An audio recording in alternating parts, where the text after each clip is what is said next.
Hi guys, I'm Asif Ali and you're watching CGHOW video. Today I didn't create any effect, but there is a fix of the ribbons.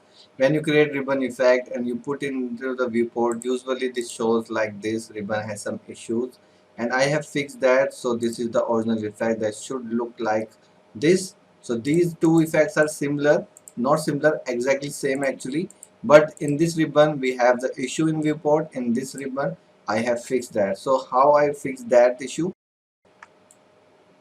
So I'll not just show you the main point right now. I'll just create this effect again because this also looks good. So maybe you want to create this for your effects. So first I will create this again, then we will fix the issue. Okay, so a new folder here, and we will create a material M ribbon trail,